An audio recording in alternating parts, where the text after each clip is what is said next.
पांडव हस्तिनापुर के राजा पांडु और उनकी 2 पत्नियां कुंती व माद्री के 5 शक्तिशाली और कुशल पुत्र थे। महाभारत में युधिष्ठिर, भीम, अर्जुन, नकुल और सहदेव ये 5 पांडव सबसे अधिक सराहना के पात्र रहे हैं।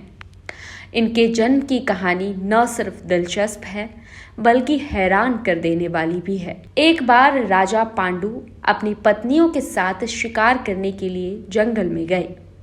राजा पांडु को वहां एक हिरण का जोड़ा दिखाई दिया जो एक दूसरे से बेहद प्यार करता था। जब राजा की नजर उस जोड़े पर पड़ी तो उन्होंने तीर निकालकर नर हिरण को निशाना बनाया और तीर छोड़ दिया। तीर सीधा हिरण की छाती पे जाकर लगा। वह हिरण कोई और नहीं बल्कि हिरण के वेश में ऋषि किंदबा थे। उन्होंने पांडु को श्राप दिया कि वह जब भी किसी महिला के करीब जाएंगे तभी उनकी मृत्यु हो जाएगी। पांडु ने ऋषि किंदबा से क्षमा मांगी लेकिन तब तक वो मर चुके थे। श्राप के कारण पांडु ने राज्य त्याग दिया और अपनी पत्नियों से निवेदन किया कि वो वापस राज्य लौट जाएं।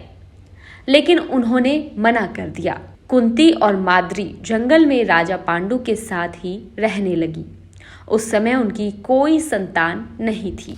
तब कुंती ने अपने पति को बताया कि उन्हें ऋषि दुर्वासा से वरदान मिला था कि वह किसी भी भगवान को बुलाकर उनसे एक शिशु को प्राप्त कर सकती है। दुर्वासा द्वारा कुंती को दिए गए मंत्रों के उपयोग के माध्यम से उसने यम यानी धर्म के देवता का आह्वान किया जिससे उन्होंने युधिष्ठिर को जन्म दिया। उसने फिर पवन देव से भीम, इंद्रदेव से अर्जुन के रूप में एक और पुत्र प्राप्त किया। इस प्रकार उनके 3 पुत्र हो गए लेकिन माद्री के एक भी पुत्र नहीं था। तब कुंती ने माद्री को भी मंत्र विद्या सिखाई। मंत्रों की मदद से माद्री ने अश्विनी कुमार को बुलाया जिन्होंने उसे नकुल और सहदेव पुत्र के रूप में दिए। इस प्रकार 5 पांडव का जन्म हुआ।